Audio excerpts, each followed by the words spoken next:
क्या है? हाँ वो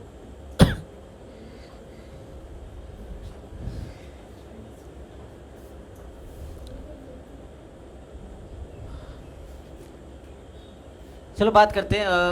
ये क्या लिखा है?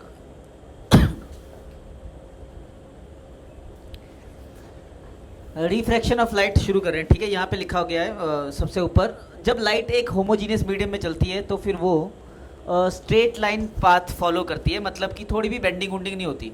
समझ आएगी बात? अगर लाइट हमारी होमोजीनियस मीडियम में चल रही है तो लाइट जैसे जाना चाहिए वैसे जाती है, कुछ भी इधर उधर मुड़ती उड़ती नहीं है। क्या ये बात क्लियर है? होमोजीनियस मीडियम मतलब एक जैसा मीडियम, ऐसा नहीं जहाँ कहीं पे मीडियम के पार्टिकल्स ज़्यादा हैं, कहीं पे मीडियम के पार्टिकल्स कम है। हर जगह पे मीडियम के पार्टिकल्स एक जैसे हैं। बात समझ में आई क्या? ओके, तो अब बात कर लेते हैं मिटेगा कैसे ये। अरे इसमें रबड़ होती थी,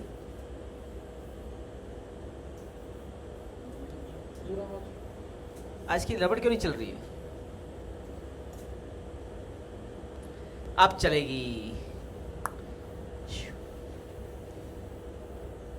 क्या तुम्हारे को यहां तक क्लियर हुआ?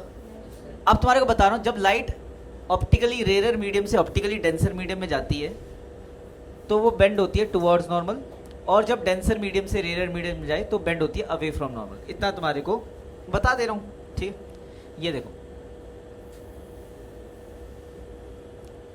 यहाँ से ऊपर जो है कैसे बनाऊँ मैं डायग्राम बढ़िया लगे ताकि, चलो ऐसे ही ठीक है। ये मीडियम ए है बेटा, ये मीडियम क्या है? बी है।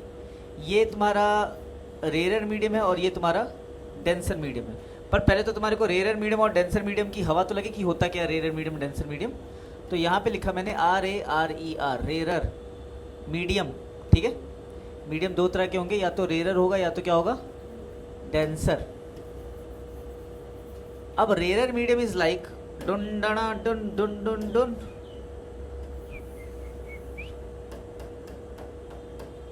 ऐसे मीडियम को रेयर मीडियम कहेंगे जिसमें भीड़ थोड़ी सी कम होगी,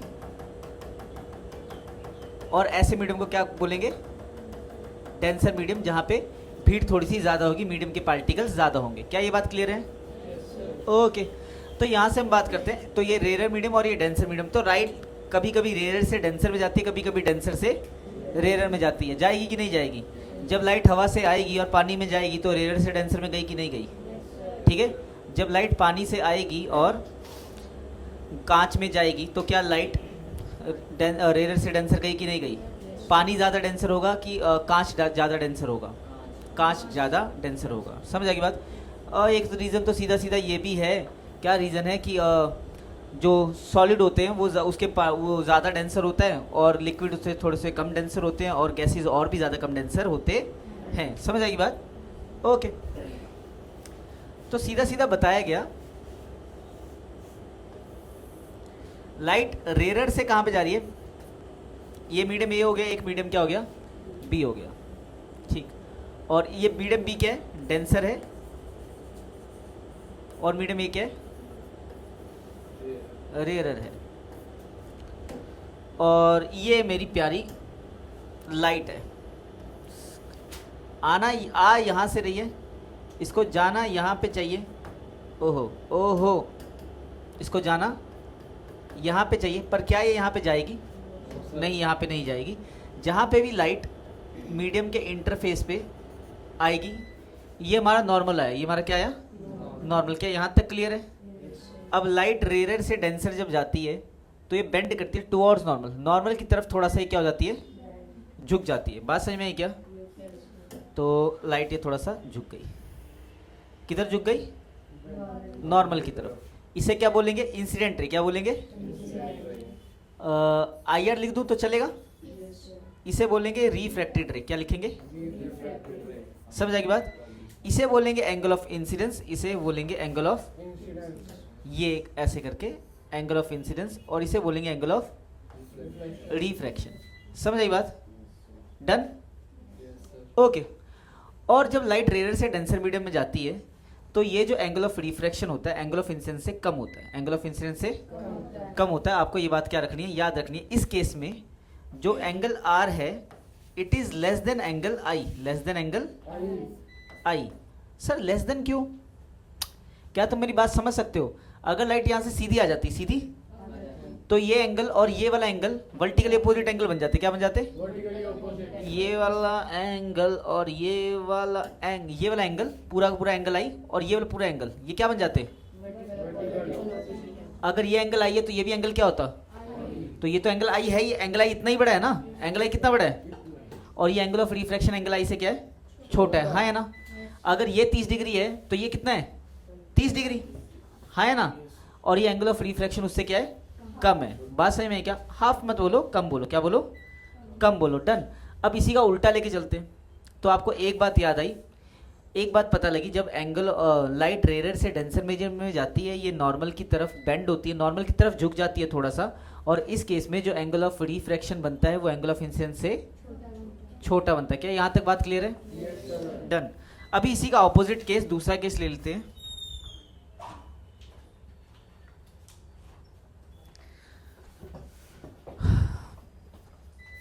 दूसरे केस में क्या है यहाँ पे, हाँ,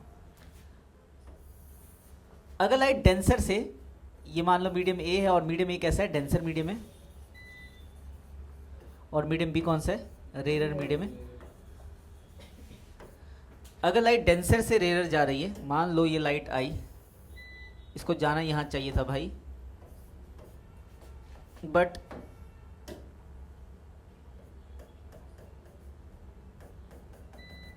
ये लाइट गई कहाँ? ये लाइट यहाँ गई। ओहो, ज़्यादा ही करवा दिया, कोई बात नहीं। तो this is refraction, bending of light. और जब लाइट डेंसर से रेयर मीडियम में जाती है तो बेंड होती है नॉर्मल से दूर, नॉर्मल से समझ आएगी बात? ओके। तो इस केस में हमारा ये बन रहा है एंगल ऑफ इंसिडेंस, और ये बन रहा है एंगल ऑफ रिफ्रैक्शन, हाँ है ना। अगर हिसाब किताब लगाएं तो एंगल ऑफ इंसिडेंस मेरा भाई ये गुलाबी वाला इतना है, और अगर ये एंगल इसके बराबर, ये एंगल किसके बराबर है? इसके बराबर है कि नहीं? वर्टिकल अपोजिट एंगल ये ऐसे और ये ऐसे, ये वाला एंगल इसके बराबर है कि नहीं है? तो क्या एंगल ऑफ रिफ्रैक्शन इससे बड़ा है कि छोटा है? तो angle of refraction angle of I से बड़ा होता है किसके केस में? जब लाइट डेंसर से कहाँ जाती है? रेयर मीडियम में जाती है। बात समझ में आई क्या? चलो ठीक है। यहाँ पे क्या बोला गया है, अगर एक लाइट को, जैसे कि तुम्हारा वो वाला केस था जब लाइट अपना पाथ रिट्रेस कर लेती थी रिफ्लेक्शन में, यहाँ पे रिफ्रैक्शन हो रही है, मतलब बेंडिंग ऑफ लाइट हो रही है, बट एक केस होता है जब बेंडिंग ऑफ लाइट नहीं होती, जब लाइट जब लाइट थोड़ा इधर उधर नहीं जाती। कब? जब लाइट एकदम नॉर्मली गिरे सरफेस पे, नॉर्मली गिरे मतलब कि पानी के ऊपर अगर लाइट एकदम ऐसे नॉर्मली गिर रही है तो लाइट ना तो उधर जाएगी ना तो इधर जाएगी, सीधा चली जाएगी। बात सही में क्या? तो ये थर्ड केस, ये जो थर्ड केस यहाँ पे लिखा है, ये कौन सा केस था? When the light passes from optically रेडियर टू डेंसर मीडियम। तो ये फर्स्ट का डायग्राम था, ये किसका डायग्राम था बेटा? सेकंड का डायग्राम था। और यहाँ पे मैं थर्ड का यहीं पे लिख के दिखा देता हूँ तुम्हारे को, बिल्कुल प्यार से। देखो ना मेरी आंखों को, देखो ना प्यार से। तो ये लाइट आई और लाइट सूं करके चली गई। क्या यहाँ पे बेंडिंग हुई? क्योंकि ये बिल्कुल नॉर्मल के ऊपर ही आ रही है, ये नॉर्मल के, और यहाँ पे बेंडिंग रिफ्रैक्शन कब नहीं होता है? जब एंगल ऑफ इंसिडेंस 0 डिग्री हो, एंगल ऑफ इंसिडेंस ठीक, या फिर angle between incident ray and the surface is 90 degree. Angle between incident ray and the surface is, जो कि हमने वहां पे लिखा था, यही सारा का सारा वो सेम केस है। समझ में आ रहा है क्या? डन। अब यहाँ पे एक बात और बताता हूँ, ये जो बेंडिंग होती है, this bending is because of, ये जो बेंडिंग हो रही है ये बिकॉज एक मीडियम और दूसरे मीडियम की डेंसिटी अलग है। एक मीडियम और दूसरे मीडियम की, एक मीडियम में भीड़ कम है और एक मीडियम में भीड़। अगर गलती से ऐसा हो जाए कि हवा और पानी की डेंसिटी सेम हो जाए, कि डेंसिटी मतलब जितने पार्टिकल्स हवा में, भीड़ जितनी भीड़ हवा में है उतनी भीड़ किस में हो? पानी में। तो उस केस में भी हमारी बेंडिंग नहीं होगी, उस केस में भी लाइट सीधा चली जाएगी। बात सही में है कि नहीं है? चलो देख लो यहाँ पे प्यार से। यहाँ पे अगर मैं ये एक बॉक्स बना देता हूँ तुम्हारे लिए, तुम्हारे को बॉक्स पसंद है? नहीं? तुम्हें पढ़ना पसंद है? नहीं? लवन्या बोल दे नहीं। ठीक, यहाँ पे दो। अरे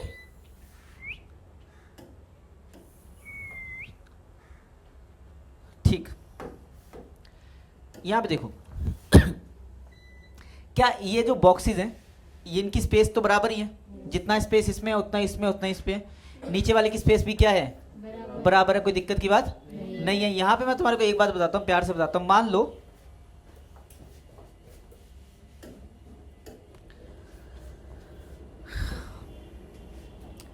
लो कि यहाँ पे जो पार्टिकल्स है ना वो थोड़े से, मतलब कितने पार्टिकल्स, मान लो यहाँ पे 100 पार्टिकल्स है। कितने पार्टिकल्स है?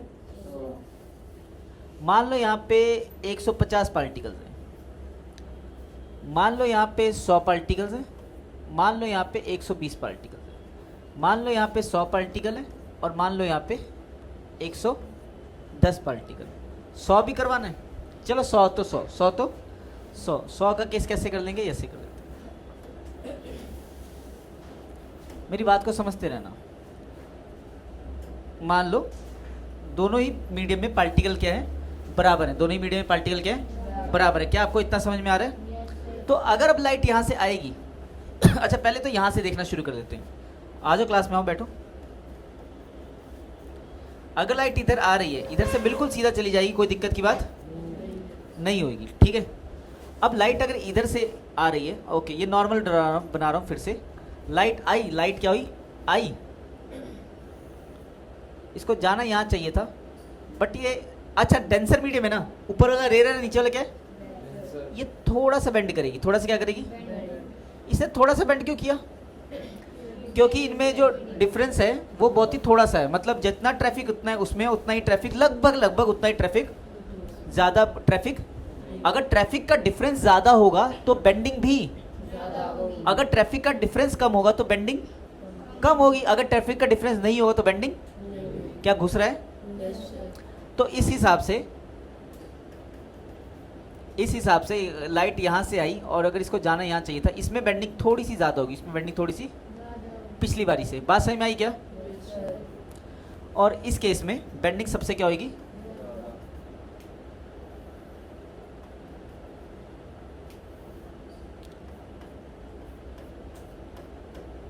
डन। क्या ये बात समझ में आई, नहीं आई? बोलो।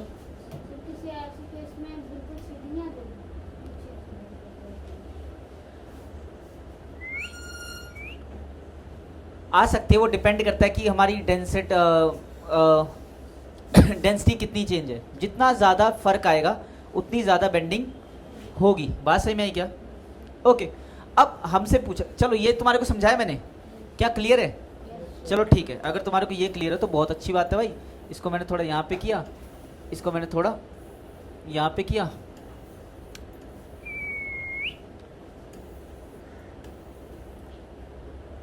पेपरों में ऐसा एक क्वेश्चन लिखा हुआ होता है जो कि लिखा हुआ होता है भाई,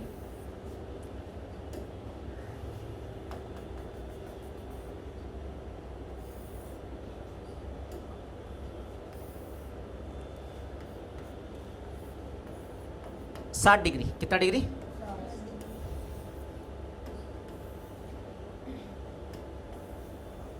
अरे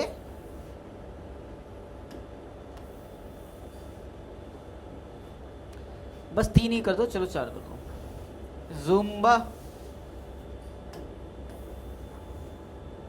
बस ऐसे बना के देखेंगे। और हमसे पूछा जाता है, अच्छा मान लो ये लाइट ए है, लाइट क्या, ये मीडियम क्या है, ए, ये मीडियम क्या है, ए, ये भी ए और ये भी ए, ठीक। लाइट मीडियम ए, ऊपर वाला मीडियम ए है, नीचे वाला मीडियम, ये मीडियम क्या है, बी है, ये क्या सी है, ये क्या डी है, और ये क्या ई है। और सारों की हमारे को बेंडिंग दिखा दी जाती है कि मान लो अच्छा लाइट को जाना कहाँ चाहिए, पहले ये देख लें। इस लाइट को जाना तो यहाँ चाहिए था,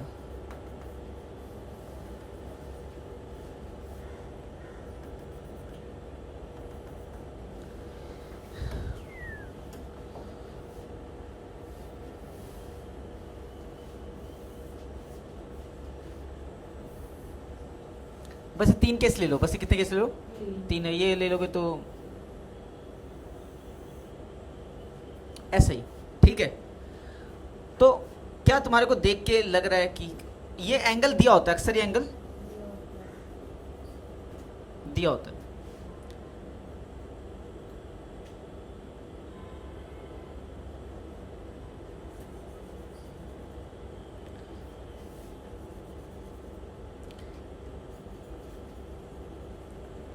अब हमसे पूछते हैं कि बी सी डी ई में से कौन सा मीडियम सबसे ज़्यादा डेंसर है, सबसे ज़्यादा डेंसर है, बताएं। डी सबसे ज़्यादा क्या है, डेंसर। चलो मैं एंगल देख देता हूँ ठीक, मान लो ये तो सीधा ही चला गया, ये 60 डिग्री होगा, हाँ है ना।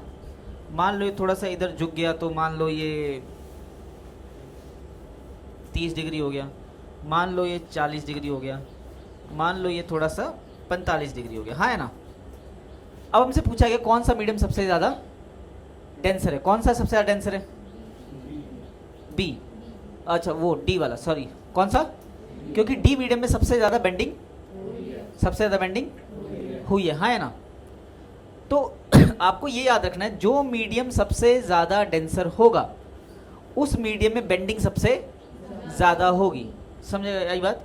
सबसे ज़्यादा डेंसर होगा मतलब कि चलो ठीक है, सबसे ज़्यादा डेंसर मतलब सबसे ज़्यादा डेंसर, इन सारों में सबसे ज़्यादा डेंसर ये। तो सबसे ज़्यादा डेंसर कौन सा मीडियम आया, डेंसर मीडियम आया हमारा सबसे ज़्यादा, सबसे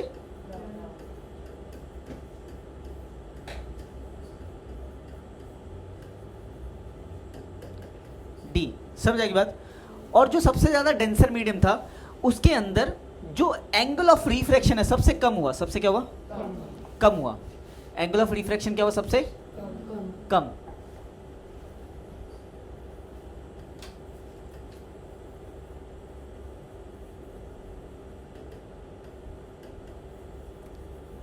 क्या ये बात समझ में आई?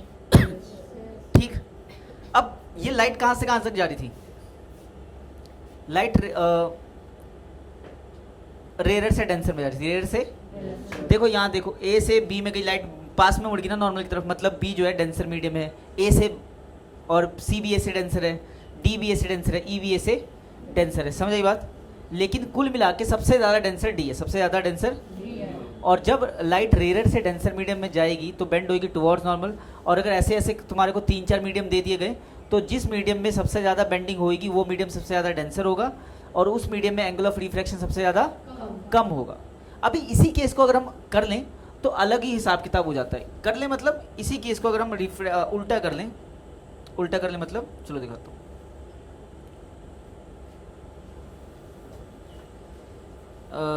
नहीं नहीं ये ठीक नहीं लग रहा, सो गया, यह बना लेता हूँ, ठीक है, ध्यान से देखो।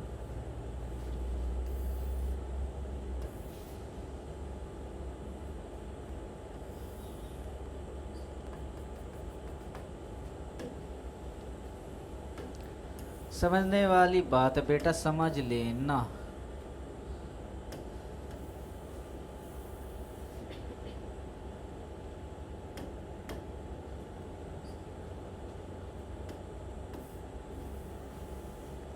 देखो अब मैं क्या कह रहा हूं,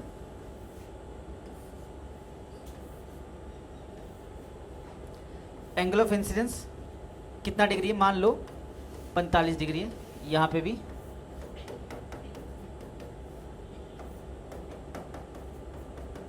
डन। यहां पे बेंडिंग इतनी हुई, यहां पे बेंडिंग इससे थोड़ी ज्यादा हो गई, यहां पे बेंडिंग और ज्यादा हो गई। क्या ये बात समझ में आ रही है? तो यहाँ पे हमारे पास क्या हुआ, ये मीडियम ए हो गया बेटा, ये हो गया मीडियम बी, ये हो गया, अच्छा सॉरी, ये मीडियम क्या हो गया ए, और ये मीडियम क्या हो गया ए, और नीचे जो मीडियम है बी सी डी। सबसे पहले देख के बताएंगे हम कि लाइट रेयर से डेंसर में जा रही है सारे केसेस में, या डेंसर से रेयर जा रही है, डेंसर से rarer, bends away from normal, bends away from normal. सही, सबसे ज्यादा डेंसर से रेयर, सबसे ज्यादा डेंसर से किस में जा रही है, मतलब ए से हल्का मीडियम, ए से रेयर मीडियम, बी भी है, मतलब ए में भीड़ ज़्यादा है, बी में भीड़, ए में भीड़ ज़्यादा है, सी में भीड़, ए में भीड़ ज़्यादा है, और डी में भीड़ कम है। समझ आई बात। सबसे ज़्यादा रेयर मीडियम कौन सा होगा, जिसमें सबसे ज़्यादा बेंडिंग हुई है, हाँ है ना। तो सबसे ज़्यादा रेयर मीडियम डी था, उसमें सबसे ज़्यादा बेंडिंग हुई, और जिसमें सबसे ज़्यादा बेंडिंग होगी उसका एंगल ऑफ रिफ्रैक्शन भी सबसे ज़्यादा होगा। समझ आई बात। पिछले केस में जिसमें सबसे ज़्यादा बेंडिंग हुई थी उसमें एंगल ऑफ रिफ्रैक्शन सबसे, और इसमें एंगल ऑफ रिफ्रैक्शन सबसे। आपको ध्यान में देना है कि लाइट जो है रेयर से डेंसर जा रही है या डेंसर से रेयर जा रही है, समझ आई बात। बेंडिंग सबसे ज़्यादा हमेशा ही, अगर डिफरेंस सबसे ज़्यादा तो बेंडिंग सबसे ज़्यादा होगी, ठीक। भीड़ का डिफरेंस, किसका डिफरेंस, भीड़ का डिफरेंस, समझ आई बात। और वो डिपेंड करता है, एंगल ऑफ रिफ्रैक्शन सबसे ज़्यादा भी हो सकता है और सबसे कम भी हो सकता है, सबसे ज़्यादा भी हो सकता है सबसे। अगर लाइट रेयर से डेंसर जा रही है तो एंगल ऑफ रिफ्रैक्शन सबसे कम होगा, अगर लाइट डेंसर से रेयर जा रही है तो एंगल ऑफ रिफ्रैक्शन सबसे ज़्यादा होगा, ये वाला, समझ आई बात। तो यहाँ पे मैं सीधा सीधा लिख सकता हूँ, as bending is maximum in angle D, so angle D is the rarest medium, समझ आई बात। And the angle of refraction will be maximum in the rarest medium, angle of refraction is the maximum in the rarest medium. बात समझ में आई क्या? Bending maximum इस case में इन डी, इन एंगल ऑफ रिफ्रैक्शन भी मैक्सिमम इन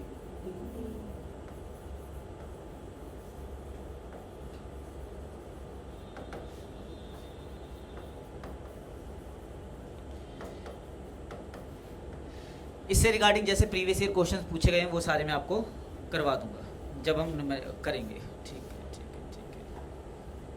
चलो तुम्हारे को ये समझ में आ गया ना। आगे लॉज ऑफ रिफ्रैक्शन की बात कर लेते हैं, किसकी बात कर लेते हैं, लॉज ऑफ रिफ्रैक्शन। सबसे पहला एंगल ऑफ इंसिडेंस और एंगल ऑफ रिफ्रैक्शन बराबर नहीं होता, ठीक है, या तो क्योंकि लाइट बेंड करती है, क्योंकि लाइट अगर लाइट बेंड ना करती, अगर लाइट बेंड ना करती तो क्या होता भाई, लाइट बेंड ही नहीं कर रही, लाइट ऐसी चल जा रही है, जो जितना ये होता उतना ही, हाँ है ना। लेकिन यहाँ पे बेंडिंग होती है तो एंगल ऑफ रिफ्रैक्शन या तो ज़्यादा होगा या तो क्या होगा, कम होगा, डिपेंड करता है। अगर रेयर से डेंसर जाए, रेयर से तो ये लाइट अंदर की तरफ आती है, लाइट अंदर की तरफ आती है, एंगल ऑफ रिफ्रैक्शन कम होता है, एंगल ऑफ रिफ्रैक्शन कम होता है ना, ठीक। और अगर डेंसर से रेयर जाएगी तो लाइट बाहर की तरफ जाती है, एंगल ऑफ रिफ्रैक्शन ज़्यादा होता है। बात घुस रही है कि नहीं घुस रही है, ठीक है भाई।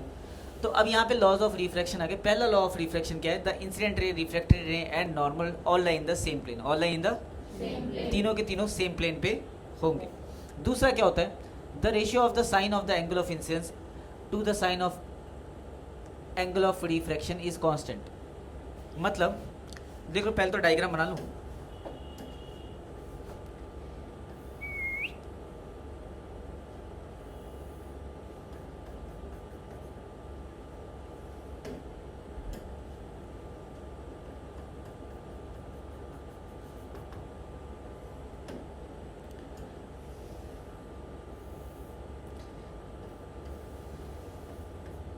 सारा क्लियर है।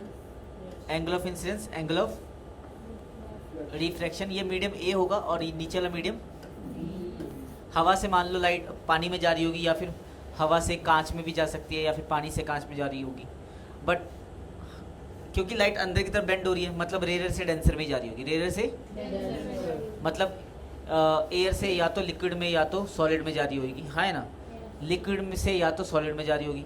सॉलिड से क्या लिक्विड का ये डायग्राम बन सकता है, नहीं, सॉलिड से लिक्विड का डायग्राम नहीं बन सकता। अगर लाइट सॉलिड से लिक्विड में जाती तो लाइट नॉर्मल से उस तरफ बनती, समझ आ रही बात, डन। तो एंगल ऑफ इंसिडेंस पता है, एंगल ऑफ रिफ्रैक्शन पता है, ये इंसिडेंट रे होती है, ये रिफ्रैक्टेड रे होती है, कौन सी होती है, और ये नॉर्मल होता है, ये क्या होता है, नॉर्मल। सारे के सारे सेम प्लेन पे, सारे के सारे मतलब कि एक ही वाइट बोर्ड पे, एक ही स्मार्ट बोर्ड पे ड्रॉ किया ना, मतलब कि सारे के सारे कहाँ पे, सेम प्लेन पे। बात समझ में आई क्या, ओके। अब यहाँ पे दूसरी बात क्या कह रहे हैं, sine of the angle of incidence, ये मैं तुम्हारे को बता देता हूँ।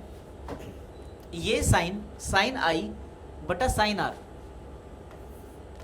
इस एंगल का साइन और दूसरे एंगल का भी साइन आई बटा साइन आर, ये कांस्टेंट होता है। क्या होता है, constant is equals two is constant. और ये क्या होता है, जिसको हम इस कांस्टेंट को क्या बोलते हैं, रिफ्रैक्टिव इंडेक्स, रिफ्रैक्टिव,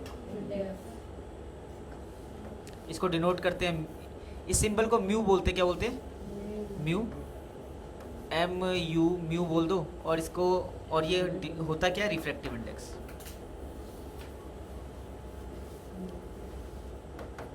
इसके बारे में अभी जिक्र करेंगे थोड़ा सा, देखें। क्या यहाँ तक क्लियर हुआ, डन। क्या नहीं समझ में आया, साइन आई बटा साइन आर, कोई दिक्कत की बात नहीं है, ठीक। आगे चलते हैं, बात कर लेते हैं एब्सोल्यूट रिफ्रैक्टिव इंडेक्स की। एब्सोल्यूट रिफ्रैक्टिव इंडेक्स, समझ आई बात? ओके। वाह, अब देखिए जो रिफ्रैक्टिव इंडेक्स है, बेसिकली रिफ्रैक्टिव इंडेक्स एक नंबर है। अगर मैं आपको सिर्फ रिफ्रैक्टिव इंडेक्स की बात करूं, किसकी बात करूं? रिफ्रैक्टिव इंडेक्स मतलब म्यू। किसकी बात करूं मैं? म्यू। भाई ये 3 टॉपिक्स होते हैं इस चैप्टर में, रिफ्लेक्शन, रिफ्रैक्शन और उसके बाद मतलब मिरर्स, लेंसेज और ये रिफ्रैक्शन वाला केस। और सबसे इजी यही होता है, सबसे इजी। यहाँ पे बस नवी टर्म आ रही है, ठीक है। अगर सर ने बोल दिया इजी है मतलब ये इजी है, आपको सोचने की जरूरत नहीं है। बात समझ में आ गई ना? हाँ, बस अब आपको देखना है कि मेरे को कैसे सीखना है, और कुछ भी नहीं, डर का माहौल नहीं बनाना है।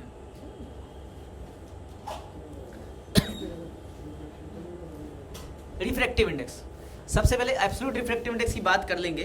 पहले हम बात कर लेते हैं रिफ्रैक्टिव इस सिंबल की, ठीक है। ये रिफ्रैक्टिव इंडेक्स का सिंबल होता है, ठीक है।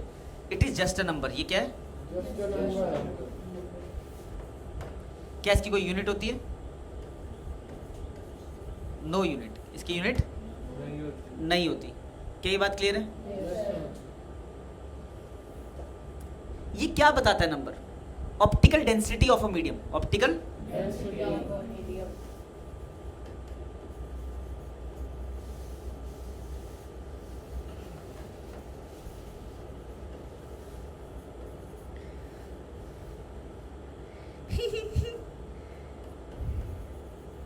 Optical density of a medium का मतलब क्या है? ये नंबर हमारे को बताता है कि जब लाइट, और हर एक मीडियम के पास ये नंबर होता है, हर एक मीडियम के पास ये नंबर, समझ आएगी बात? हमारे पास ये एयर के पास नंबर होगा, ये नंबर वाटर के पास होगा, डायमंड के पास होगा, ग्लास के पास होगा, जो भी मीडियम जिसमें से भी लाइट ट्रेवल कर सकती है, ये मीडियम, ये नंबर उन सारे मीडियम के पास, और सारों का अपना अपना पर्सनल नंबर है, ठीक है। आप किसी और का नंबर किसी और मीडियम के साथ नहीं लगा सकते। ये मीडियम बताता क्या है? Optical density of a medium. इसका मतलब जब लाइट के लिए ट्रैफिक बताता है, लाइट के लिए क्या बताता है? ट्रैफिक बताता है। समझ आई बात?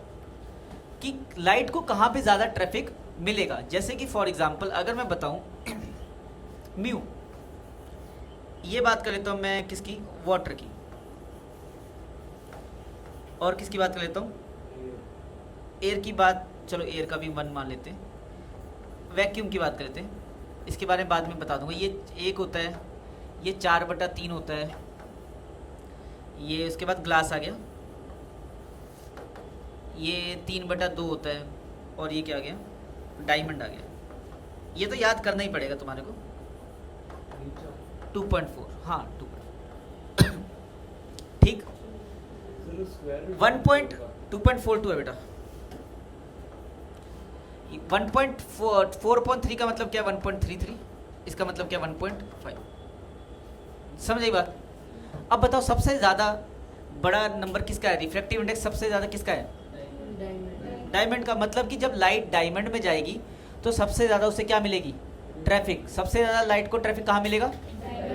समझ आएगी बात? सबसे कम लाइट को ट्रैफिक कहाँ मिलेगा? वैक्यूम में। क्या ये बात क्लियर है? समझ आई ना बात? तो जहाँ पे लाइट को सबसे ज़्यादा ट्रैफिक मिलेगा वहाँ पे लाइट सबसे तेज जाएगी या सबसे धीरे जाएगी? सबसे स्लो जाएगी। ये बात समझ में आई? सीधा सीधा हमारा हिसाब किताब जो होता है, जैसे कि अगर हमारे को ट्रैफिक मिलता है ज़्यादा तो हम चलते हैं कम, अगर ट्रैफिक मिलता है कम तो हम चलते हैं ज़्यादा। समझ आई बात? तो यहाँ पे भी यही हिसाब किताब होगा। ये मीडियम बता देता है लाइट को ट्रैफिक कहाँ, ये नंबर बता देता है, रिफ्रैक्टिव इंडेक्स बता देता है कि लाइट को किस मीडियम में सब कितनी ट्रैफिक मिल रही है। समझ आई बात? बट ये नंबर से कैसे? अच्छा चलो, सर ने ये तो बता दिया कि जो नंबर बड़ा होगा उस मीडियम में लाइट को ज़्यादा ट्रैफिक मिलेगी, है ना। बट ये 1.5, 2.42 ही नंबर क्यों? ऐसे भी तो लिख सकते थे कि इसका अगर 1 ले लिया तो इसको बोल दो भाई, इसको 2 बोल दो, इसको क्या बोल दो, इसको 5, 6 ऐसे कुछ भी बोल दो, और ये और ज़्यादा बोल दो। ये पॉइंटों में ये क्या आ गया, है ना। थोड़ा सा बताता हूँ कि ये एग्जैक्टली क्या है। पहले बताओ, जहाँ तक कराया वहाँ तक घुसा? समझ में आया? क्लियर है? रिफ्रैक्टिव इंडेक्स एक नंबर है जो कि मेरे को बताता है कि उस मीडियम में लाइट को, और जिसको देख के मुझे पता लग जाता है कि लाइट को ज़्यादा ट्रैफिक मिल रहा है या फिर जैसे कि इन दोनों में देखता हूँ तो मुझे पता लग रहा है कि जब लाइट ग्लास में जाएगी तो उससे ज़्यादा ट्रैफिक मिलेगा, और इधर एयर में जाएगी, वाटर में जाएगी तो उससे ट्रैफिक क्या मिलेगा? ये बात समझ में आई? ओके। बात आई एब्सोल्यूट रिफ्रैक्टिव इंडेक्स किसकी? हमारे पास दो रिफ्रैक्टिव इंडेक्स होते हैं, एक एब्सोल्यूट रिफ्रैक्टिव इंडेक्स और एक रिलेटिव रिफ्रैक्टिव इंडेक्स। पहले हम बात करें किसकी? एब्सोल्यूट रिफ्रैक्टिव इंडेक्स की, ठीक है। ये अगर refractive index of water 1.33 times है, इसका मतलब क्या है? इसका मतलब ये है जब लाइट वाटर में जाएगी, जब लाइट उसे वैक्यूम के मुकाबले 1.3 टाइम्स ट्रैफिक मिलेगा। 1.3 टाइम्स समझ आएगी बात? मतलब कि अगर उसको वैक्यूम में एक ट्रैफिक मिल रहा है तो उसे वाटर में 1.3 ट्रैफिक मिलेगा, हाँ है ना? मतलब आप रोड पे खड़े हो, कहाँ पे खड़े हो? अगर आपको सामने वैक्यूम में एक कार मिल रही है तो वाटर में कितनी कार मिलेगी? 1.3। और ग्लास में कितनी कार मिलेगी? 1.5 कार। समझ आ रही बात? मतलब ट्रैफिक बढ़ रहा है, ट्रैफिक। और ये ट्रैफिक किस हिसाब, और ये नंबर किस हिसाब से? नंबर क्या बताता है कि कितने गुना ट्रैफिक मिलेगा आपको वाटर में as compare to vacuum. As compare to vacuum में जितना भी ट्रैफिक मिलेगा वाटर में उससे 1.3 टाइम्स ट्रैफिक मिलेगा। ग्लास में उससे 1.5 गुना ट्रैफिक मिलेगा। उससे कितना ट्रैफिक मिलेगा? समझ आई बात कि नहीं आई? आप समझते हो 1.5 गुना वजन का मतलब? अगर मेरा वजन 50 किलो है तो मेरा 1.5 गुना कितना होगा? 75 किलो। कितना होगा? हाँ या ना? आ रहा है समझ में?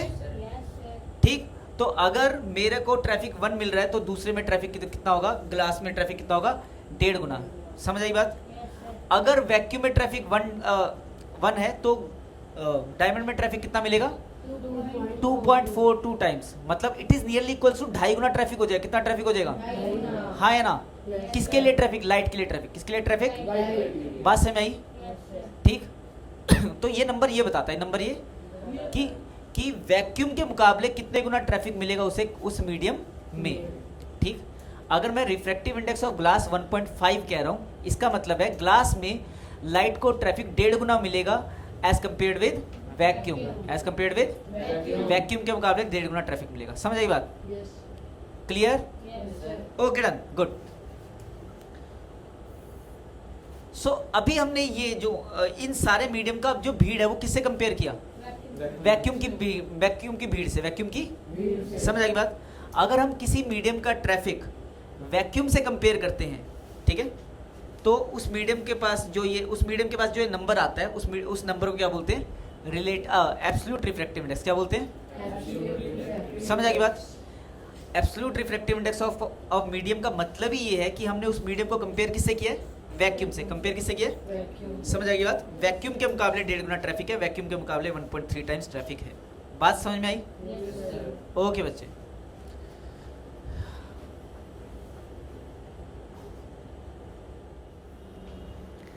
चलो देखो आगे देखो।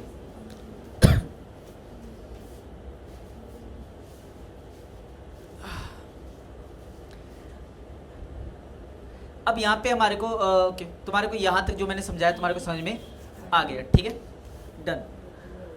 अब absolute refractive index of a medium का कोई फॉर्मूला भी होता है। रिफ्रैक्टिव इंडेक्स ऑफ मीडियम का फॉर्मूला क्या है? Mu is equals to refractive index of, अगर मैं किसकी बात कर रहा हूँ? वाटर की बात कर रहा हूँ, तो C अपॉन V। ये क्या है? रिफ्रैक्टिव इंडेक्स ऑफ वाटर का फॉर्मूला है। ठीक। इसको मैं थोड़ा सा और ज़्यादा क्लियर करके बताता हूँ।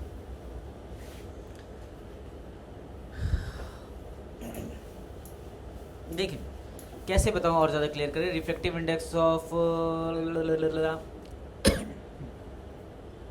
चलो पहले एक पेज आगे आते हैं, यहाँ पे आते हैं। रिफ्रैक्टिव इंडेक्स एक रिलेटिव टर्म है। बेसिकली देखा जाए तो रिफ्रैक्टिव इंडेक्स क्या है? एक रिलेटिव टर्म। अभी मैं रिलेटिव रिफ्रैक्टिव इंडेक्स के बारे में बात कर रहा हूँ क्योंकि यहाँ से ही ये बातें थोड़ी सी अच्छी चलेंगी। वो वाला भी इसी का पार्ट होगा। डन। तो देखो रिलेटिव रिफ्रैक्टिव इंडेक्स एक रिलेटिव टर्म है। इसका क्या मतलब है?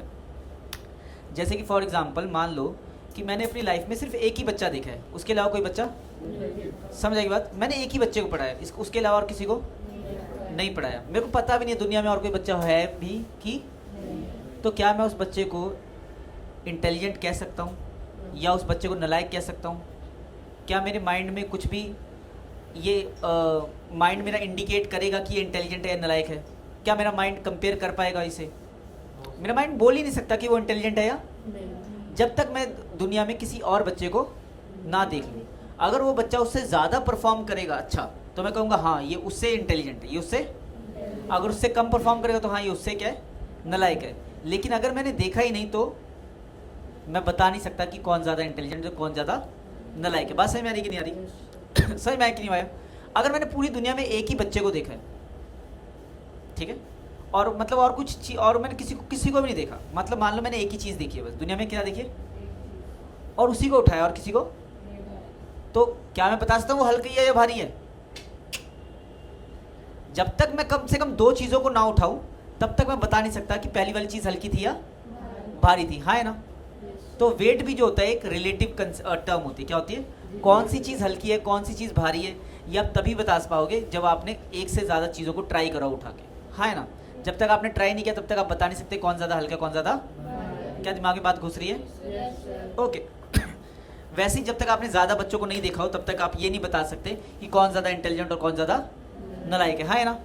वैसे ही अगर आपने दुनिया में एक से ज़्यादा रोड ना देखी हो तब तक आप बता नहीं सकते किस रोड पे ज़्यादा ट्रैफिक होता है और किस रोड पे कम ट्रैफिक होता है, हाँ है ना? क्या बात घुस रही है? ठीक। तो जब भी हमारे को ऐसी चीज़ों की बात करनी होती है तो हम कंपेयर करते हैं, क्या करते हैं, कंपेयर करते हैं, ठीक। अब रिलेटिव रिफ्रैक्ट, अच्छा मैं बात करता हूँ वेट की बात करता हूँ, किसकी बात करता हूँ? तो मान लो मैंने दो लोगों को देखा, किसको देखा? मैंने एक देखा लवन्या को, ठीक, और लवन्या का वेट मान लो 50 था न्यूटन, चलो KGF लिख देता हूँ, आप इसे KG भी समझ लो, कोई दिक्कत की बात नहीं। लवन्या का वेट कितना था? 50 KGF, बात समझ आई? ओके। मैंने एक और बंदे को देखा, ठीक, Sandeep,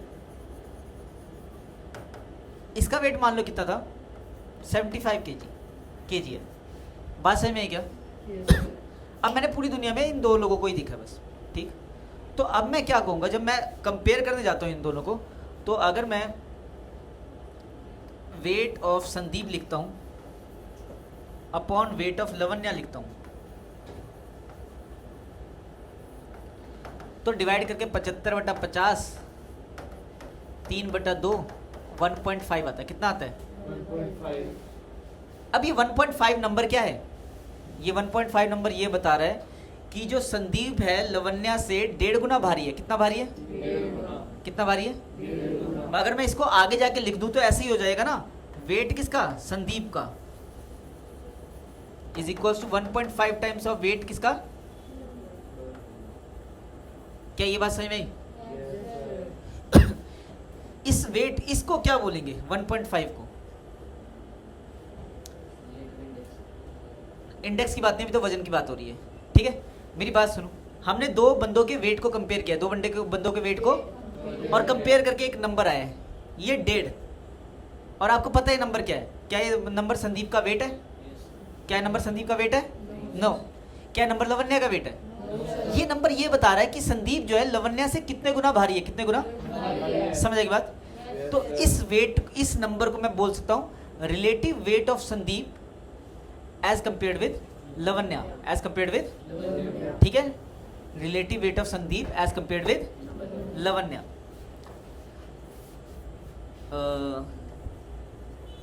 relative weight of Sandeep as compared with LAVAN NAYA ना, NYA, relative weight of Sandeep as compared with Lavanya is equals to 1.5। अगर मैं 1.5 बोल रहा हूँ तो मुझे पता होना चाहिए कि मैंने संदीप के वेट को किससे कंपेयर किया, तब जाके मेरा 1.5 आया। अगर मैं संदीप के वेट को आकाश के वेट से कंपेयर करूँगा तो 1.5, आयुष के वेट से कंपेयर करूँगा तो 1.5। तो अगर मेरे को रिलेटिव वेट ऑफ संदीप 1.5 बोलना है तो मेरे को पूरा बोलना पड़ेगा relative weight of Sandeep as compared with Lavanya. बात सही में आई क्या? ठीक। अगर मैं किसी भी चीज़ की कोई भी दो चीज़ों का वेट रखता हूँ, एक का वेट ऊपर रखता हूँ एक का वेट नीचे रखता हूँ, डिवाइड करता हूँ तो एक नंबर आता है। एक क्या आता है? नंबर। और वो जो नंबर आता है ऊपर वाला नंबर, वो नंबर क्या बताता है? ऊपर वाले का वेट एज कंपेयर्ड विद नीचे वाला, कि ऊपर वाले का वेट नीचे वाले से कितने गुना है। समझ आई बात? इस चीज को मैं ऐसे भी लिख सकता हूं, इस चीज को मैं ऐसे भी लिख सकता हूं, weight of Sandeep as compared with Lavanya. क्या ये बात सही में है क्या? बात क्लियर है? चलो अब बात कर लेते हैं, मैंने तुम्हारे को यहाँ पे थोड़ा सा घुमा दिया, अब हम यहाँ पे बात कर लेते हैं रिलेटिव रिफ्रैक्टिव इंडेक्स की। रिलेटिव भाई दो मीडियम होंगे, एक में भीड़ कम होगी और एक में भीड़ है ना। तो पहले मीडियम में दूसरे मीडियम की क्या पता दुगना भीड़ हो, क्या पता 3 गुना भीड़ हो, क्या पता आधा टाइम्स भीड़ हो, हाफ गुना भीड़ हो, है ना। क्या बात घुस रही है दिमाग में? ठीक, तो उसे क्या बोलेंगे? Refractive index of medium A with respect to medium B. बात समझ में आ रही है? लिख के दिखाऊं? चलो इसे मिटा दे रहा हूं, ठीक है, इसका कोई लेना देना नहीं है। देखो सबसे पहले तो मैं तुम्हारे को यहां पे आता हूं। आपको पता है refractive index of water, refractive index of is equals to 1.3 times the refractive index of vacuum, है ना। अभी अभी बताया था मैंने कि पानी में ये नंबर क्या बता रहा है कि पानी में जो पानी की जो ऑप्टिकल डेंसिटी है, मतलब पानी में जो लाइट को ट्रैफिक मिल रहा है वो वैक्यूम के मुकाबले कितना है? 1.3 टाइम्स, मतलब यही ना। Traffic of water is equals to 1.3 times the traffic in water is equals to 1.3 times the traffic in vacuum, है ना, हाँ या ना। तो इस चीज को मैं ऐसे लिख देता हूँ, refractive index of water upon refractive index of vacuum is equals to 1.3, है ना। ठीक, अगर मैं किसी भी मीडियम में जो ट्रैफिक मिल रहा है लाइट को, उसको मैं कंपेयर करता हूँ जो उसको ट्रैफिक मिले वैक्यूम में, तब जो नंबर आता है उसे मैं एब्सोल्यूट रिफ्रैक्टिव इंडेक्स बोलता हूँ। क्या बोलता हूँ? समझ आई बात? मैंने वाटर में ट्रैफिक को किससे कंपेयर किया? वैक्यूम के ट्रैफिक से, वैक्यूम के, तब जाके जो नंबर आया वो 1.3 आया, हाँ है ना। बात समझ में आई? अगर मैं किसी भी मीडियम के ट्रैफिक को कंपेयर करूं वैक्यूम के ट्रैफिक से, तो जाके जो नंबर आता है उसे क्या बोलते हैं? Absolute refractive index. क्या बोलते हैं? बात समझ में आई क्या? ओके अगर तो ठीक है, ये इधर आ गया।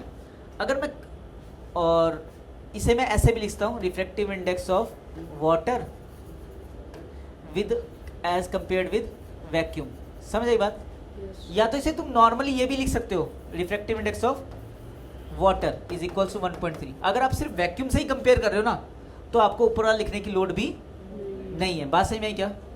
तो हम ये मान लेते हैं अगर कि वाटर का रिफ्रैक्टिव इंडेक्स कितना है? 1.3। अगर मैं कभी नॉर्मली बात कर लेता हूँ कि इस मीडियम का रिफ्रैक्टिव इंडेक्स इतना है, मतलब कि मैं नॉर्मली ये बात कर रहा हूँ, इस मीडियम के ट्रैफिक को जब मैंने वैक्यूम से कंपेयर किया था तब इसका ये 1.3 आया था। बात सही में?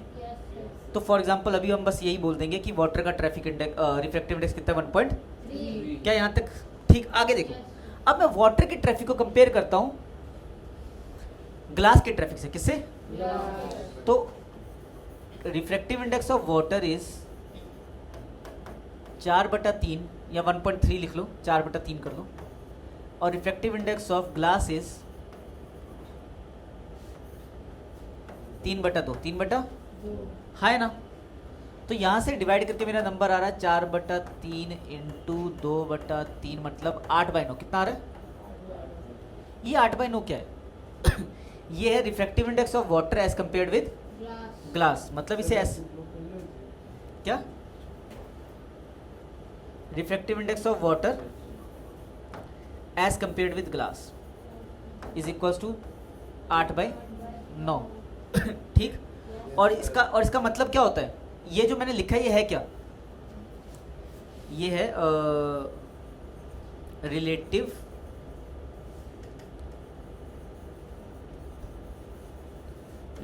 Refractive index of A with respect to B, मतलब अगर आप एक मीडियम ए का रिफ्रैक्टिव इंडेक्स बता रहे हो, उसका भीड़ बता रहे हो, जब आप कंपेयर कर रहे हो उसको किसी दूसरे मीडियम से, ठीक, तो उसे हम बोलते हैं refractive index of A with respect to B, और उसे लिखते कैसे हैं, refractive index of A upon ये ऐसे, ठीक है।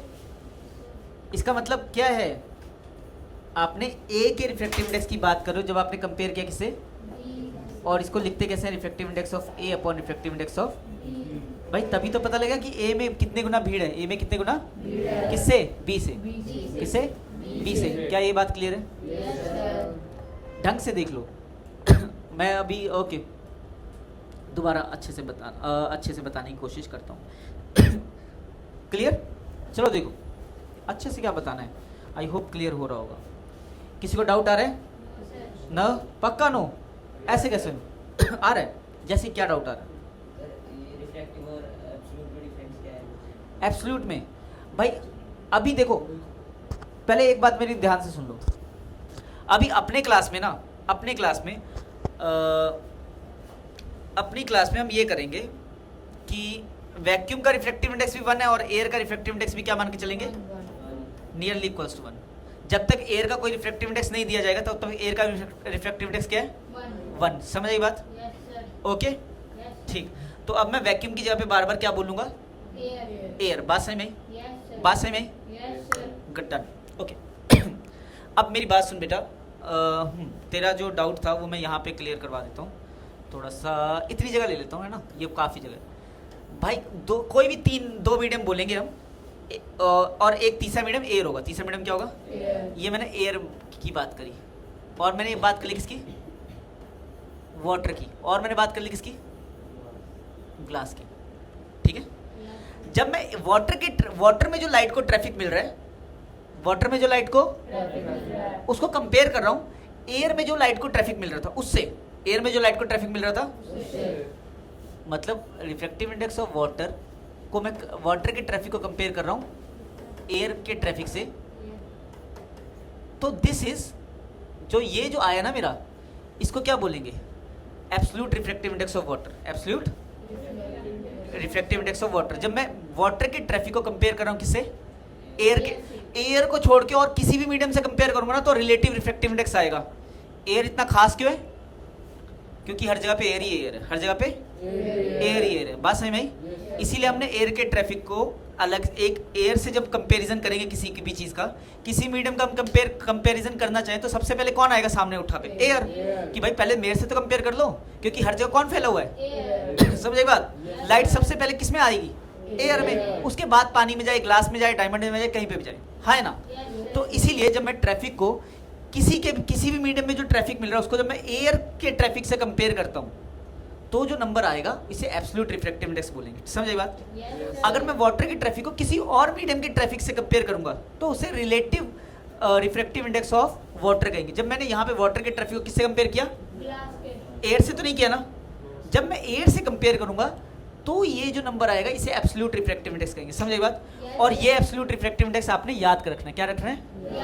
ये सारी चीजें जो कि लास्ट पेज पे आपको दिया हुआ है कुछ, ये जो भी रिफ्रैक्टिव इंडेक्स हैं, ये सारे नंबर जो आए हैं कब आए हैं, जब मैंने वाटर के ट्रैफिक या ग्लास के ट्रैफिक या डायमंड के ट्रैफिक को कंपेयर किया था एयर के ट्रैफिक से। किससे? बात सही में क्या? लेकिन जब मैं किसी और मीडियम के ट्रैफिक, किसी और मीडियम से उसे कंपेयर करता हूं तो वो नंबर याद रखने की जरूरत नहीं है। समझे बात? मैंने यहाँ पे वाटर के ट्रैफिक को किससे कंपेयर किया, ग्लास के ट्रैफिक से, तो मैं इसे लिखूंगा, क्या लिखूंगा इसे, अब ये जो आया ये बन जाएगा, इसे मैं पढ़ूंगा refractive index of water with respect to glass. समझ एक बात? या तो मैं यही बोल सकता हूँ relative refractive index of water with respect to glass. बात सही में? क्लियर हुआ? थोड़ा सा कोई डाउट है? नहीं? किसी और बच्चे को डाउट आ रहा है क्या? नहीं? अच्छा एक दो बातें बोलता हूँ, आप लोगों को वो बातें ऐसे ही याद रखनी है। पहली बात ये कि अगर कभी भी, अच्छा ये क्या है, ये है refractive index of A with respect to, मतलब मैंने ए के ट्रैफिक को कंपेयर किया किससे, बी के ट्रैफिक से। बी के हाँ है ना, डन। और इसका फॉर्मूला होगा refractive index of A upon refractive index of B. समझ आई बात? अगर मैंने सिर्फ ऐसे लिखा हुआ है और कुछ नहीं लिखा, और कुछ नहीं लिखा। इसका मतलब है refractive index of A, refractive index of मतलब यहाँ पे मैंने ए की ट्रैफिक को कंपेयर किया किससे, एयर के ट्रैफिक से, किससे, अगर ऐसे लिखा है तो refractive index of A with respect to B मतलब एयर के ट्रैफिक को मैंने कंपेयर किया किससे, बी के ट्रैफिक से। क्या ये बात क्लियर है? ठीक। आपको ये बात याद रखनी है कि relative refractive index of A with respect to B को का ये सिंबल है, का ये इसको म्यू बोलते हैं। पढ़ते कैसे हैं, पढ़ते कैसे हैं, refractive index of A with respect to, refractive index of A with respect to, समझ आई बात?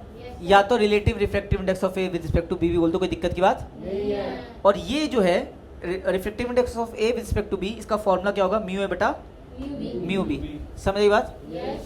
कभी कभी यार इसका रिफ्रैक्टिव इंडेक्स का ना सिंबल वैसे ये भी है और ये भी यूज होता है किताबों में, इसे बोलते हैं म्यू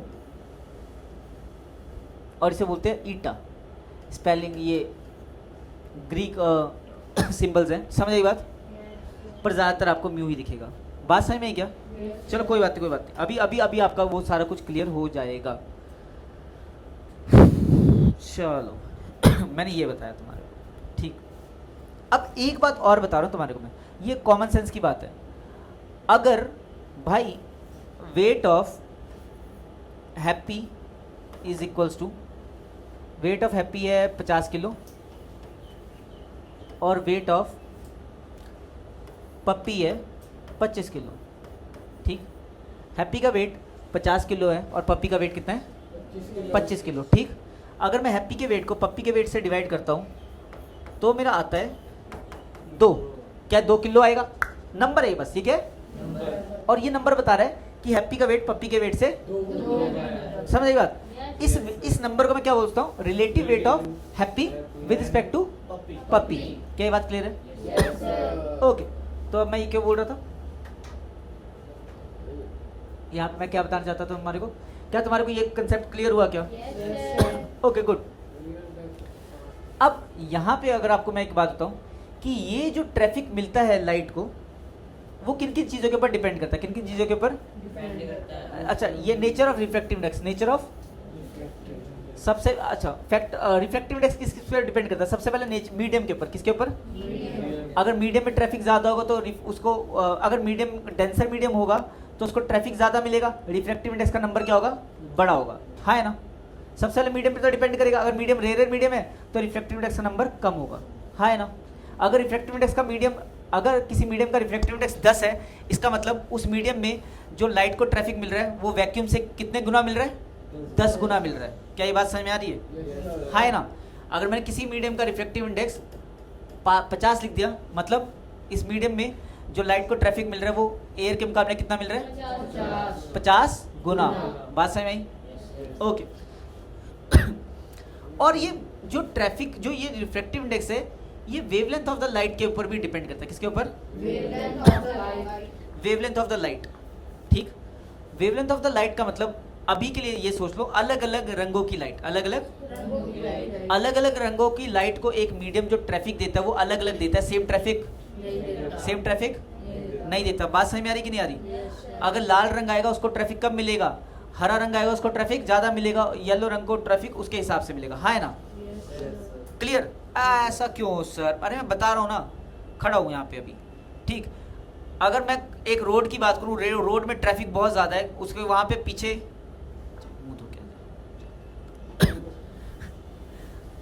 अगर एक मीडियम में ट्रैफिक क्या है, अच्छा एक रोड है, रोड में बहुत ज़्यादा क्या है, ट्रैफिक है, रोड में बहुत ज़्यादा क्या है, है ना। कार खड़ी है, ट्रक खड़ी है, बाइसिकल खड़ी है, बंदा पैदल खड़ा है, बंदा पैदल, भाई क्या जो ट्रैफिक कार के लिए होगा वही ट्रैफिक पैदल बंदे के लिए होगा? पैदल बंदे के लिए ट्रैफिक कम होगा कि नहीं होगा? कार के लिए ट्रैफिक क्या होगा? ट्रक के लिए ट्रैफिक, बात समझ में आ रही है क्या? तो अलग अलग रंगों को भी ट्रैफिक एक जैसा नहीं मिलता, किसी को ट्रैफिक मिलता है कम, किसी को ट्रैफिक मिलता है ज्यादा। समझ में आई बात? डन। तो जो ट्रैफिक मिल रहा है लाइट को, वो डिपेंड कर रहा है लाइट के अलग अलग रंगों के ऊपर, लाइट की वेवलेंथ के ऊपर, समझ आइए। रंग वेवलेंथ से कैसे डिपेंड करते हैं वो हम आगे पढ़ लेंगे। और टेम्परेचर के ऊपर भी ट्रैफिक डिपेंड करता है, टेम्परेचर के ऊपर भी ट्रैफिक डिपेंड करता है, हाँ है ना। कैसे? अगर टेम्परेचर ज़्यादा है तो मीडियम के पार्टिकल्स के अंदर एनर्जी क्या हो जाएगी? ज़्यादा, और जू जू जू जू बहुत तेजी से हिलने लग जाएंगे, हाँ है ना, तो ट्रैफिक एकदम से क्या हो जाएगा, बढ़ जाएगा, एकदम से क्या होएगा, किसके लिए, लाइट के लिए, किसके लिए, हाँ है ना। अगर टेम्परेचर कम होगा तो मीडियम के पार्टिकल्स में, अगर टेम्परेचर कम होगा तो मीडियम के पार्टिकल में इतनी ज्यादा एनर्जी और वो इतना ज्यादा वाइब्रेट, इतना ज्यादा मूव नहीं करेंगे, समझ आई बात, तो वो इतना ज्यादा ट्रैफिक नहीं देंगे, हाँ है ना। अगर सारे के सारे देखो गाड़ियाँ सीधी सीधी चल रही हैं तो इतना ज़्यादा तो ठीक है ट्रैफिक है, बट इतनी ज़्यादा ट्रैफिक, अगर वही सारे ट्रैफिक ऐसे ऐसे ऐसे ऐसे घूम करके चलें तो वही ट्रैफिक बहुत ज़्यादा हो जाएगा, वही ट्रैफिक बहुत, हाँ है ना। तो ये जो ट्रैफिक है टेम्परेचर के ऊपर भी डिपेंड करता है, समझ आई बात, कैसे डिपेंड करता है ये समझ में आया कि नहीं आया, okay. Nature of the surrounding medium, nature of the आसपास का मीडियम कैसा है उसके ऊपर भी ट्रैफिक डिपेंड करता है, रिफ्रैक्टिव इंडेक्स उसके ऊपर भी डिपेंड करता है, समझ आई बात। कैसे डिपेंड करता है, अगर आसपास का जो मीडियम है उसके, मीडियम ए और मीडियम बी आसपास के मान लो, मीडियम ए और मीडियम बी, समझ आई बात, अगर इनमें इतने ज़्यादा चेंजेस नहीं है, इतने ज़्यादा चेंजेस नहीं है, मतलब कि ये 100 इसके अंदर मान लो 100 पार्टिकल, इसके अंदर मान लो 110 पार्टिकल, है ना, तो इनमें इतने ज़्यादा चेंजेस, तो भाई लाइट जब इसमें से इसमें जाएगी तो उसको इतना ज़्यादा पता, थोड़ा बहुत पता लगेगा, थोड़ा बहुत पता, लेकिन अगर ये मीडियम में अगर 100 है, इसके अंदर अगर मान लो 500 600 800 है ना, तब इसे पता लग जाएगा कि भाई ये क्या हो गया, आसपास इधर से मैं उधर गई और सारे जज्बात बदल गए, समझ आई बात। पहले वाले केस में इतना नहीं बदलेंगे, बात समझ में आ रही है क्या, डन, ये क्लियर है, ठीक, रुको सांस ले लो, ओके। तो मैं यहाँ पे क्या बता रहा हूँ, यहाँ पे मैं आपको ये बता रहा हूँ, डन, हम लोगों ने पढ़ लिया, जितना हमने न्यूमेरिकल के हिसाब से जानकारी हमको हासिल करनी थी हमने उतनी जानकारी हासिल कर ली। 2 जानकारियाँ हमने हासिल करी है, मेन जानकारियाँ, 2-3 मेन जानकारियाँ हमने हासिल करी है, वो मैं तुम्हारे को बता रहा हूँ, ध्यान से देखें। पहले तो मैं तुम्हारे को थोड़ा सा, अच्छा, तुम्हारे को थोड़ा सा ये बता देता हूँ, क्या बता देता हूँ, लाइटों के बारे में बता देता हूँ, ठीक है। ये देखें, क्या तुम्हारे को पता है लाइटें होती हैं, कौन सी होती है, विबग्योर होता है, हाँ है ना, VIBGYOR, ठीक है बेटा। विबग्योर में अगर मैं इधर से इधर जाता हूं, इसकी एनर्जी सबसे ज्यादा होती है और इसकी एनर्जी सबसे कम होती है, ठीक है। एनर्जी किसकी, वॉयलेट की ज्यादा होती है, किससे, सबसे ज्यादा किसकी होती है, और सबसे कम किसकी होती है, इसके बाद हमारा, समझ आएगी बात, बाकी इसकी, इससे एनर्जी कम इसकी होती है, इससे कम इसकी होती है, इसके कम इससे, इसके कम इससे, ठीक है। अब ऐसा क्यों होता है, क्योंकि यहाँ पे ऐसे रीजन भी दे देता हूँ थोड़ा सा अच्छा सा प्यार से, हम में भी इसको नेक्स्ट चैप्टर में भी करेंगे, बट यहाँ पे आराम से रीजन देता हूँ। बिकॉज सबसे ज्यादा फ्रीक्वेंसी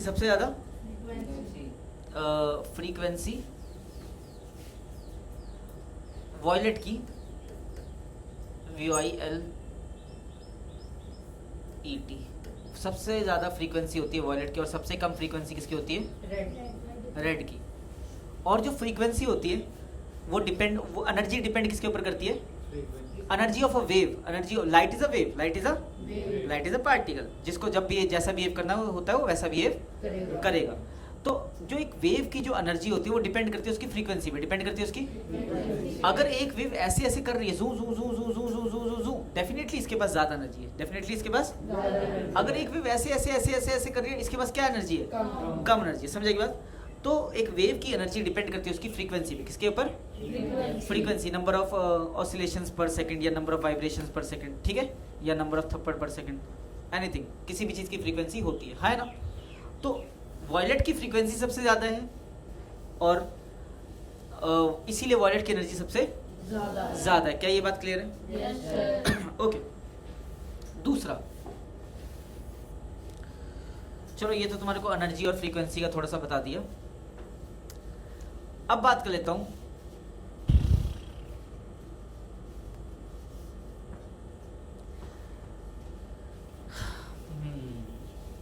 यहां पे देखिए,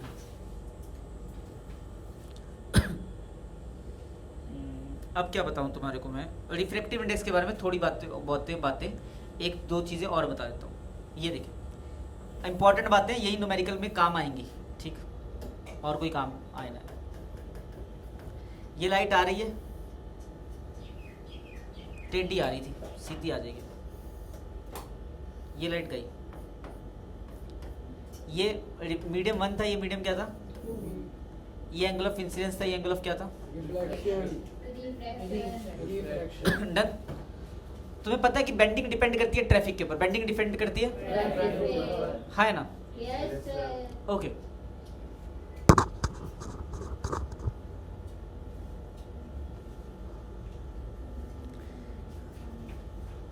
ये जो रिफ्रैक्टिव इंडेक्स होता है ये इनवर्सली प्रोपोर्शनल टू स्पीड होता है। क्या होता है, स्पीड। क्या ये बात तुम्हारे पल्ले पड़ रही है, या तुम इसे दिमाग में घुसा सकते हो, घुसाओ थोड़ा सा। म्यू ऊपर है और वी का है नीचे, इसका मतलब ट्रैफिक ज्यादा होगा तो स्पीड क्या होगी, लाइट की। बात समझ में आई? लाइट को अगर ज्यादा ट्रैफिक मिलेगा तो स्पीड उसकी क्या हो जाएगी, कम। ये बात क्लियर है, डन। दूसरी बात, refractive index inversely proportional to ये, और दूसरा रिफ्रैक्टिव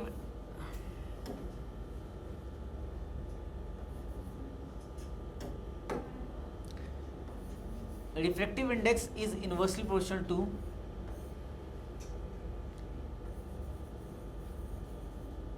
एंगल। अगर भीड़ ज्यादा होगी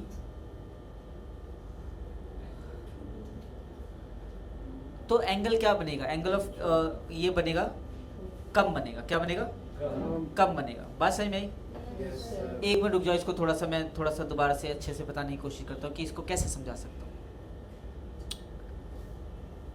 हाँ, μ1 into sine 1, μ2 into sine 2, done done done. मेरी बात सुनिए, इस चीज़ को समझाने के लिए मैं तुम्हारे को ये कर लेता हूँ और 100% समझ में आ जाएगा, कोई दिक्कत की बात नहीं होगी, क्योंकि तुम्हारा सर कह रहा है ना तुम्हारे को, और अगर उसने ऐसा कह दिया तो ऐसा ही होगा।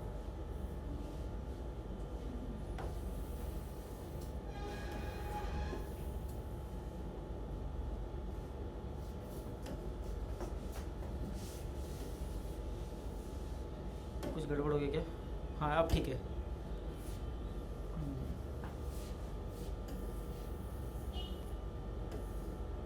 ठीक है, ये देखना, मेरी बात सुनना।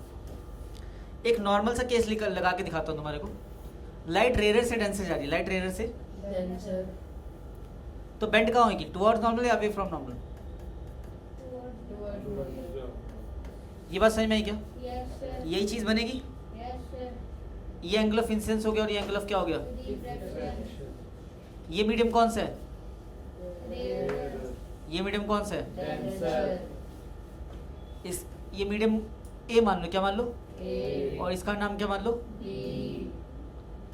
तो ए का रिफ्रैक्टिव इंडेक्स म्यू ए हो जाएगा और बी का रिफ्रैक्टिव इंडेक्स हाँ है ना। कौन सा रेडियल मीडियम है, कौन सा रेडियल मीडियम है, तो एयर का रिफ्रैक्टिव इंडेक्स क्या होगा, कम या ज्यादा, कम या ज्यादा। जो मीडियम रेयर होता है उसमें ट्रैफिक कम होता है और रिफ्रैक्टिव इंडेक्स एक नंबर होता है जो ट्रैफिक के बारे में बताता है, तो वो मीडियम नंबर क्या होगा, कम होगा। हाँ है ना, क्लियर हुआ नहीं हुआ? अगर मीडियम ए रेयर है मतलब इसमें ट्रैफिक कम है, मतलब इसका रिफ्रैक्टिव इंडेक्स कम होगा। ये मीडियम बी है, ये डेंसर है, तो इसका इसमें ट्रैफिक ज्यादा होगा तो इसका रिफ्रैक्टिव इंडेक्स ज्यादा होगा। हाँ है ना, तो आपको तो पता है ऊपर वाला रेयर है नीचे वाला डेंसर है, तो फिर रिफ्रैक्टिव इंडेक्स ऑफ ए बड़ा होगा किससे, रिफ्रैक्टिव इंडेक्स ऑफ अच्छा सॉरी रिफ्रैक्टिव इंडेक्स ऑफ ए छोटा होगा किससे, रिफ्रैक्टिव इंडेक्स ऑफ। क्या ये बात समझ में आई कि नहीं आई? हाँ है ना। अगर इस मीडियम का रिफ्रैक्टिव इंडेक्स कम है और इस मीडियम का रिफ्रैक्टिव इंडेक्स ज्यादा है, अब ध्यान से देखो, इस ये वाला एंगल ज्यादा है या ये वाला एंगल ज्यादा है, कौन सा, आई ज्यादा है कि आर ज्यादा है? ठीक, जिसका रिफ्रैक्टिव इंडेक्स कम था उसका एंगल क्या है, ज्यादा। बात समझ में आई कि नहीं? तो यहाँ से मैं देख रहा हूँ कि इसका आई जो है वो क्या है, ज्यादा है, और इसका जो आर है वो क्या है, ठीक। बात समझ में आई कि नहीं आई? ये आर और आई को एंगल ऑफ इंसिडेंस और एंगल ऑफ रिफ्रैक्शन से मत रिलेट करना, वैसे angle of incidence angle of refraction ही है, बट हमारे को बस यही देखना है कि अगर इसका रिफ्रैक्टिव इंडेक्स ज़्यादा है तो इसका ये एंगल क्या होगा, कम, और इसका रिफ्रैक्टिव इंडेक्स कम है मतलब सॉरी इसका रिफ्रैक्टिव इंडेक्स कम है तो इसका एंगल ज़्यादा होगा, इसका रिफ्रैक्टिव इंडेक्स ज़्यादा है तो इसका एंगल कम होगा, हाँ है ना। तो अगर रिफ्रैक्टिव इंडेक्स ज़्यादा है, अगर रिफ्रैक्टिव इंडेक्स कम है तो एंगल क्या है, और रिफ्रैक्टिव इंडेक्स अगर ज़्यादा है तो एंगल क्या है, क्या इन्वर्स का रिलेशन नहीं आ रहा, तो refractive index is inversely proportional to angle, हाँ है ना। क्या ये बात पल्ले पड़ी कि नहीं पल्ले पड़ी,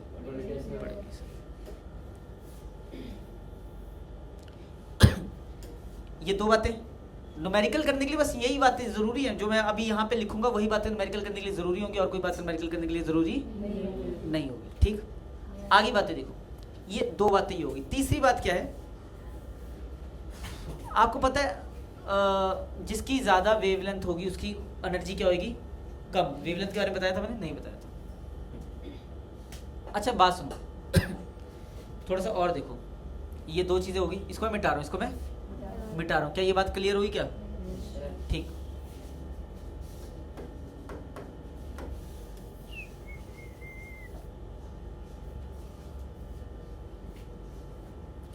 मैं क्या बता रहा हूँ, यहां से ध्यान से देखना बेटा।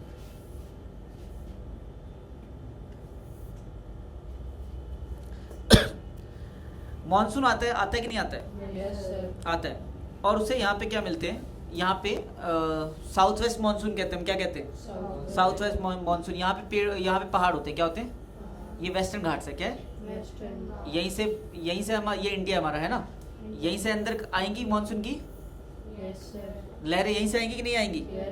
अब यहाँ से अगर मानसून की लहरें आ रही हैं, हवा आ रही है, मानसून की हवा आ रही है, मानसून की हवा को भी हम तीन कैटेगरी में डिवाइड करेंगे। किससे डिवाइड करेंगे, एक बहुत तेज हवा, एक हल्की फुल्की हवा, और एक बहुत ही मरी हुई हवा, एक बहुत ही, समझ आई बात की नहीं आई।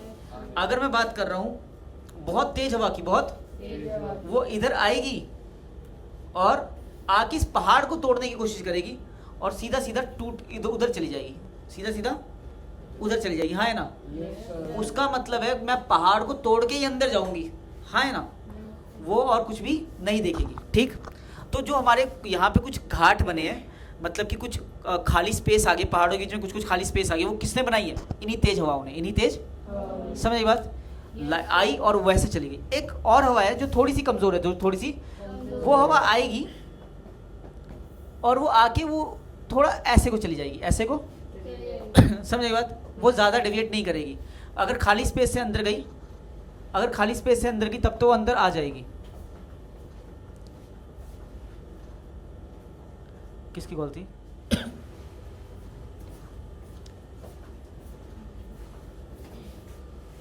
ऑन है क्या, अच्छा देखो, ये दूसरी हवा थी जो आई, ठीक, और ये कम डेविएट हुई, ये क्या हुई, मतलब इन और ये तीसरी हवा जो आई वो और भी ज़्यादा कमज़ोर हवा थी, वो आई और इससे लगी और ऐसे लग लग के आगे आगे करके ये आगे चली गई, इधर से अंदर घुस गई, इधर से अंदर।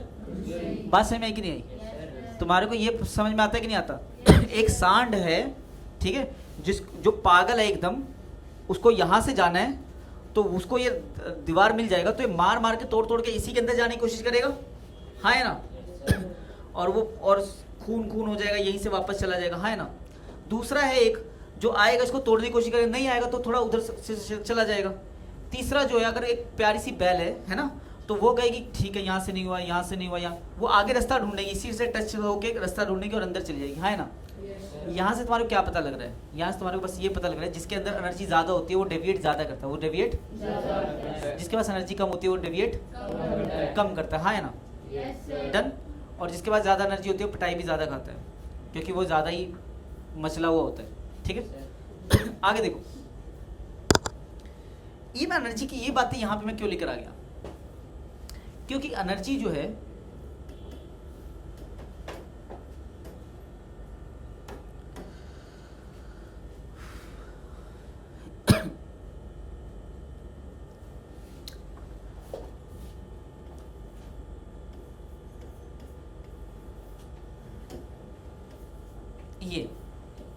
ये चीज मैं दिखाना चाह रहा हूं।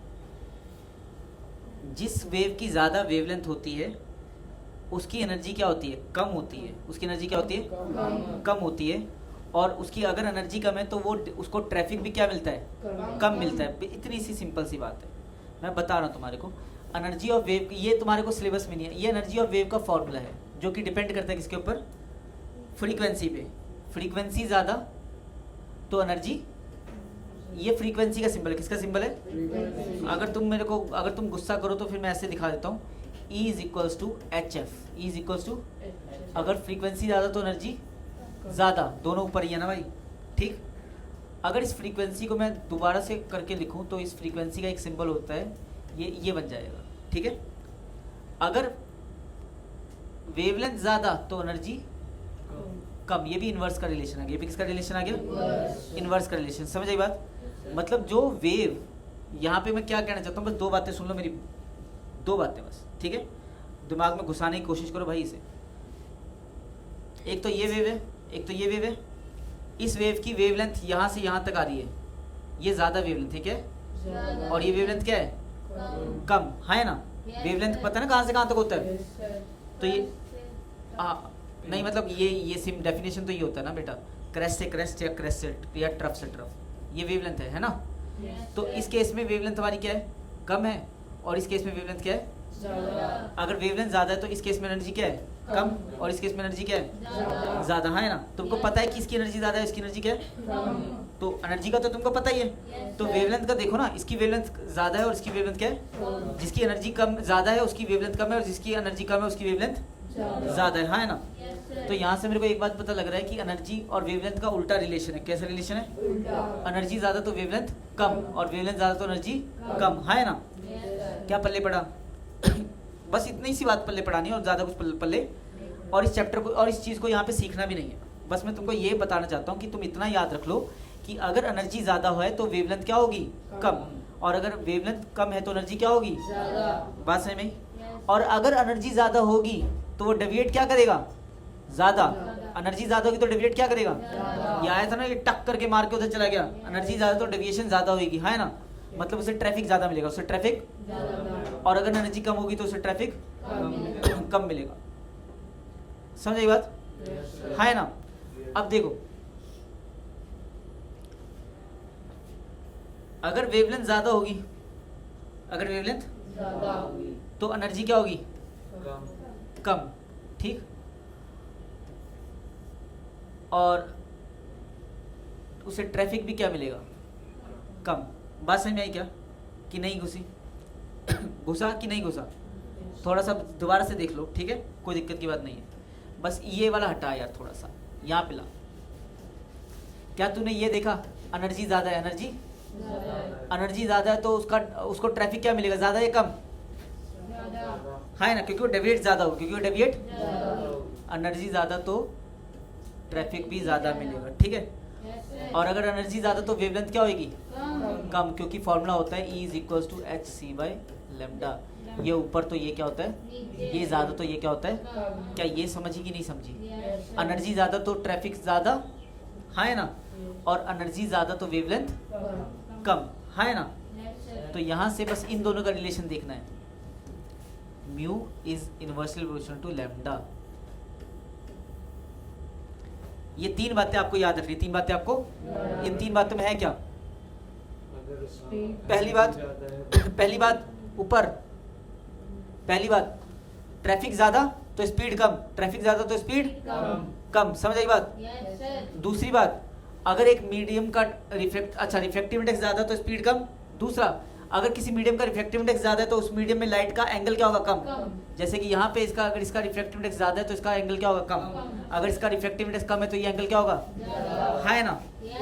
तो इन्वर्स का रिलेशन। तीसरा इन्वर्स का रिलेशन, अगर रिफ्रैक्टिव इंडेक्स, अगर वेवलेंथ ज़्यादा है तो रिफ्रैक्टिव इंडेक्स क्या होगा, कम। समझ आई बात। ये 3 रिलेशन आप लोगों ने याद रखने हैं, इसके न्यूमेरिकल हम नेक्स्ट क्लास में करेंगे। बात क्लियर है, बस करो।